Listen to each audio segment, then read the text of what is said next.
Est-ce que je l'ai jeté, monsieur? Est-ce que vous l'avez jeté? Pas de problème. Non, mais me poussez pas.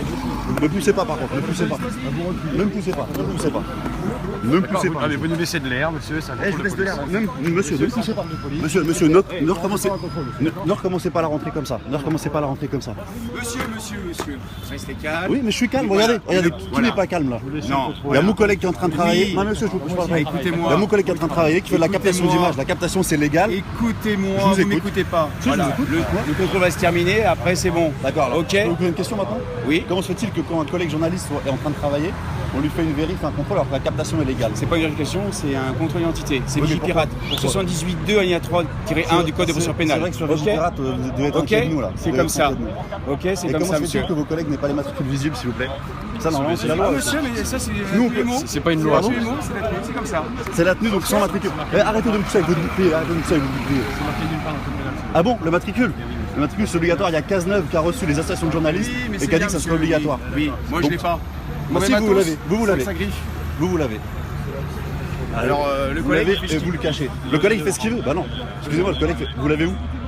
Dans ce cas-là, ma carte de presse, elle est sous mon oreiller. On fait comment? Restez là, monsieur, restez calme, Non, ça mais va je- rien changer. Dès lors qu'il y a des violences sur journalistes, je peux pas rester calme. Ah ouais. C'est pas des violences. C'est pas des violences. On est avec votre bouclier. à filmer ce matin, vous avez tous les trois interpellés. On va pas interpeller. Monsieur, on a le droit de filmer. Monsieur, vous n'avez pas le droit de Monsieur, prendre la caméra. monsieur, vous avez pas le droit de prendre sa caméra. Monsieur, vous n'avez pas le droit Monsieur, de vous prendre n'avez pas le droit de prendre la sa caméra. caméra par contre. La captation d'image est totalement légale. La captation d'image est totalement légale. Visage, matricule, on a le droit de filmer. C'est dans la loi. Donc, au bout d'un moment. Arrêtez avec votre bouclier là. Monsieur, c'est un contrôle d'identité, d'accord. Arrêtez avec votre bouclier. Arrêtez. Arrêtez avec votre bouclier. Arrêtez avec votre bouclier. Nous on fait notre boulot aussi donc. Laissez juste faire le contrôle tranquille. Oui, mais après, il va il n'y a pas de souci. Regardez, c'est juste que je vois mon collègue qui est en train de bosser. C'est bon là, tu l'as Et on lui passé. fait un contrôle pour rien comme ça.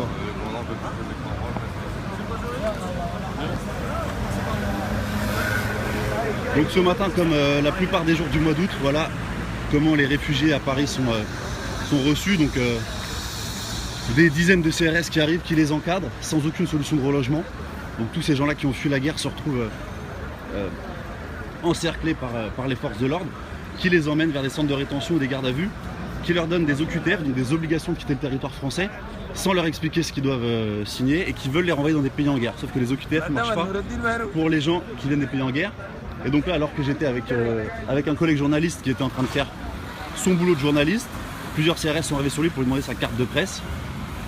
Alors je précise que les CRS qui nous demandent la carte de presse n'ont pas de matricule visible, alors que le matricule c'est aussi dans la loi, le port du matricule est dans la loi, et qu'ils ont une attitude assez violente et agressive en prétextant le plan Vigipirate, alors que on a vu leur efficacité sur la promenade des Anglais à Nice. Là, ils sont plus véhéments sur un journaliste avec une caméra lorsqu'ils arrêtent des réfugiés que quand il y a vraiment besoin. Moi j'ai besoin d'avoir un homme par terre, là, 2 secondes, là, ça, j'hallucine quoi. Et ensuite, ils vont manifester contre la haine anti-flic, haine qui provoque eux-mêmes par leur attitude violente sur la presse et sur les citoyens. Quand vous venez chez moi avec monsieur, faut pas discussion. Vous dites que j'ai fait partir, en fait, c'est bien. Oui, c'est dommage, on parlait tranquillement avec votre collègue.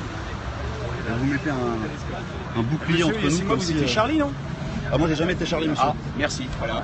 Moi j'ai jamais été Monsieur, je Charlie. voulais savoir. Pour autant, je suis solidaire avec les gens qui sont morts, parce que je suis journaliste, qui sont journalistes.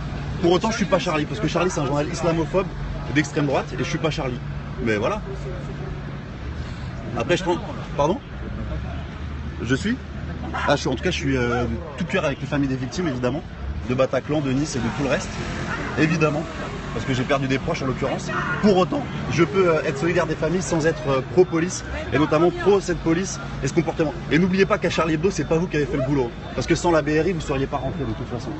Donc cet argument, je suis Charlie, parce que vous êtes là avec votre bouclier, ça n'a aucun sens. Et le vivre ensemble, c'est pas avec un bouclier qu'on va le rétablir. Hein. Et je suis plus avec les gens qui subissent la répression que les gens qui l'appliquent. En l'occurrence, les gens qui l'appliquent, c'est vous et les ordres que vous recevez et auxquels vous obéissez.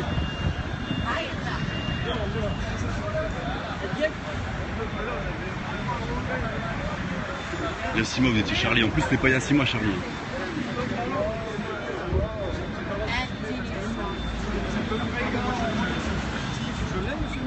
c'est pas notre équipe. Monsieur. Ah, la fichesse. Non, Avec Brest Non, c'est anarchiste. Un fiche anarchiste. Le fils une fiche anarchiste. Ça, oh, ça va avec le bouclier. C'est trop bien les fiches A, les gars. C'est ça les jeunes. C'est trop bien. Voilà, on s'entend. On se reverra sur les prochaines manifestations. Allez, à tout à l'heure. Et oublie pas ton appétit, là. À la limite, on préfère les photos, Pierre. Vous prenez une photo, Pierre. Bah voilà, on court, c'est pas. Fallait désobéir. Regardez comme ils sont gentils. Je suis notaire, ils ont été Fallait pas donner de passeport. T'as désobéi. On les suit. Ils ont plus l'habitude.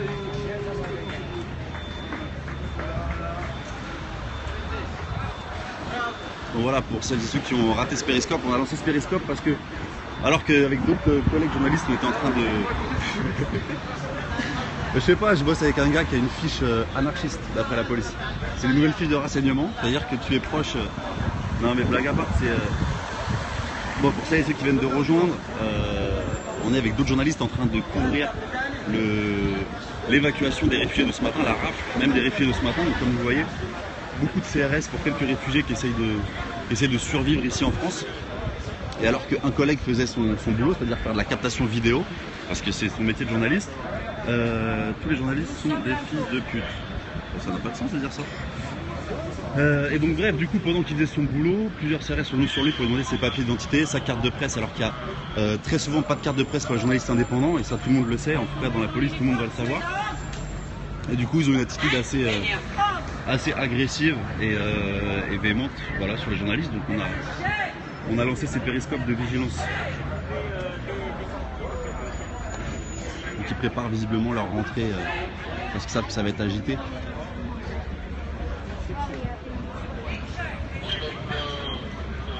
Merci pour le soutien. Donc regardez, je vous rappelle le message des gens qui sont là, parce que c'est pour ça qu'on est là à la base. Voilà.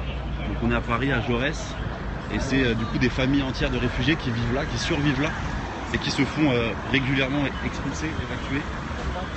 Et en fait ils sont donc à cet endroit, parce qu'à côté d'ici, il y a les associations qui peuvent leur donner des autorisations pour faire la demande d'asile et de réfugiés. Et du coup ils attendent ici pour avoir un rendez-vous pour pouvoir faire la demande d'asile. Et très souvent ils se font arrêter et évacuer avant de pouvoir avoir leur rendez-vous. Donc voilà la situation. Bah si, on a de la place en France, et puis la frontière elle t'appartient pas, mon vieux. Alors non, en fait, il n'y a pas eu encore de terroristes, de réfugiés. La plupart des terroristes, comme tu dis, c'est des gens qui sont français et qui ont fait la même école que nous. Donc la question, elle est à se poser plutôt sur le système éducatif et sur la France, plutôt que sur les réfugiés qui arrivent. Parce qu'il n'y a pas eu encore d'attentat avec les réfugiés.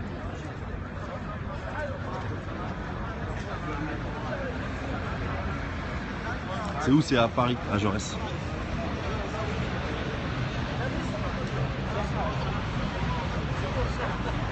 Alors là maintenant, pendant 2 minutes, j'ai demandé à tous les petits fachos de se lâcher, comme ça je vais pouvoir vous bloquer. Parce que ça n'a aucun sens. Ces gens-là, ils ont juste fui la guerre et leur pays est bombardé par la France. Donc il faut comprendre pourquoi ils viennent là en fait.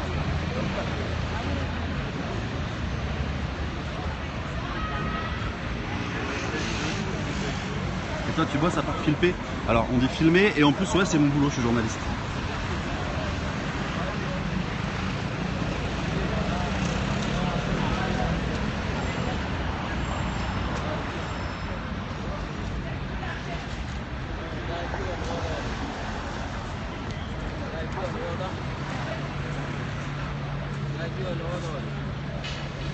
Ouais, bah, les pays sont bombardés par la France. Hein. Et on a bien vu que quand la France intensifie les frappes, bah, derrière la réponse terroriste elle est encore plus forte.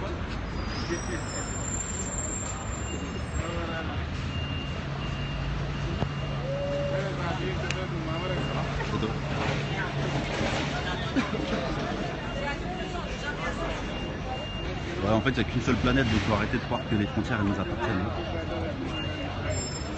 Alors, ça fait risquant. Ouais, là il y a un max de faf. De quoi?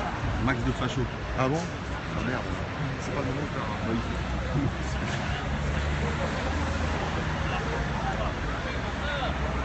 Non mais d'accord, ça bombarde Daesh, ça bombarde aussi les positions civiles, et en l'occurrence les gens ils viennent ici.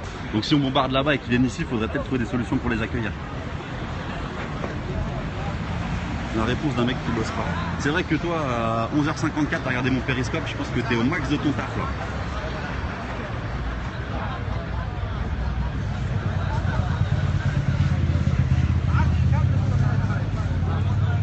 À Jaurès, dans le 19e, à Stalingrad.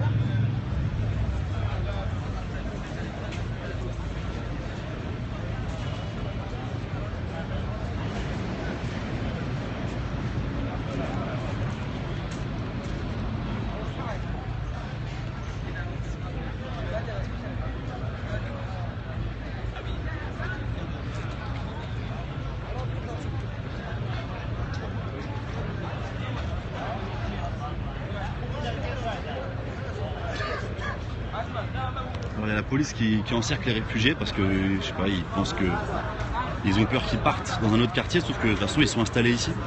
Et en fait ce matin, donc il y a la police est venue déjà un peu plus tôt ce matin, et sur le terre-plein central que vous voyez derrière, en fait il y avait les campements, donc avec les duvets, avec les tentes, avec des matelas, tout ce que les gens avaient pu leur donner pour dormir ici.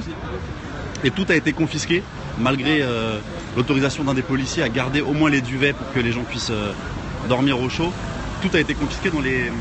Alors je vais essayer de pas filmer la police parce que dans les véhicules que vous voyez derrière,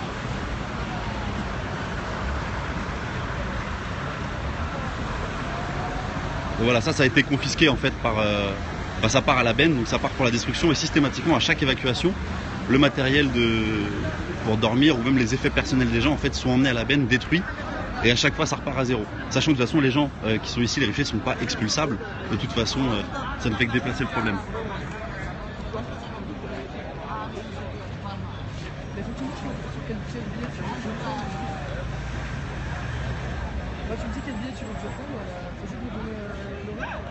Oui, ce sont des réfugiés de guerre pour la plupart.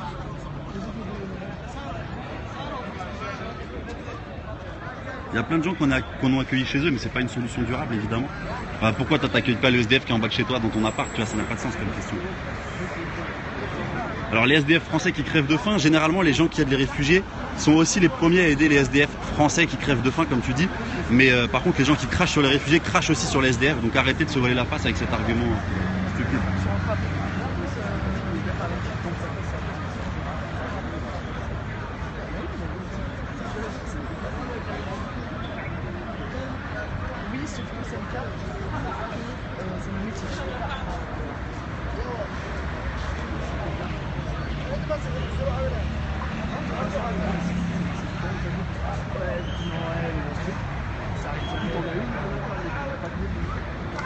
Mais ils vont pas en Arabie Saoudite, peut-être que c'est la France qui les bombarde et qu'ils savent qu'ici, en tout cas qu'ils espèrent qu'ici ils auront l'accueil et l'asile.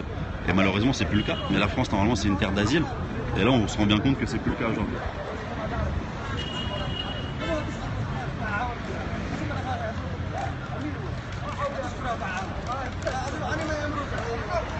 Parce que c'est la France et l'Europe qui les bombardent. C'est juste pour ça. Sachant que la plupart du temps les réfugiés veulent partir en Angleterre, ils veulent pas forcément rester ici. Et après on voit que la police française fait le boulot des Anglais en les bloquant à Calais. Mais sinon la plupart du temps ils veulent pas s'installer ici. Sachant qu'en Angleterre il y a déjà pas mal de réfugiés qui ont de la famille qui a pu s'installer il y a quelques années. Avenue de Flandre, ouais. Bon voilà, bref, ce périscope avait pour but de vous montrer que même lorsque des journalistes font leur boulot tranquille et qu'on ne calculait pas la police adopte un comportement hostile et agressif. Et que là, les réfugiés, pendant plusieurs heures, ils vont être parqués ici, bloqués ici, alors que de toute façon, ils n'allaient pas soulever et renverser Paris. Donc voilà la situation aujourd'hui. C'est une situation qui a duré pendant quasiment tout l'été, quasiment tous les jours du mois de juillet au mois d'août. Très régulièrement, en tout cas au moins 3 fois par semaine, il y avait ce genre de rafle. Donc aujourd'hui encore une rafle pour nettoyer, au vrai sens du terme, nettoyer Paris. Donc voilà où on en est aujourd'hui.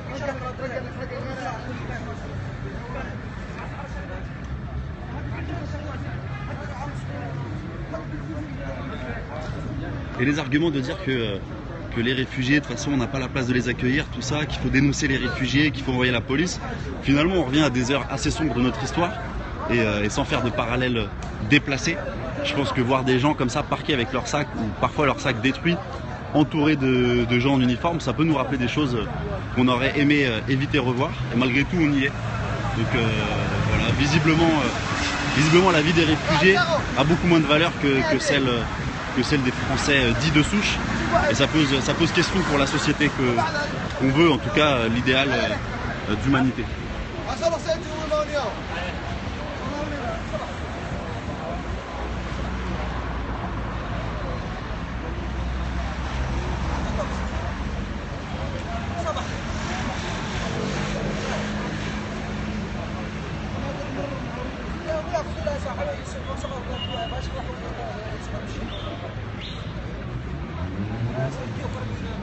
C'est incroyable, il n'y a que des femmes sur Periscope. C'est vrai? Ouais, c'est un truc de ouf. Toi, t'as vécu une guerre? Non, moi j'ai pas vécu directement de guerre. Et j'espère pas en vivre dans mon pays.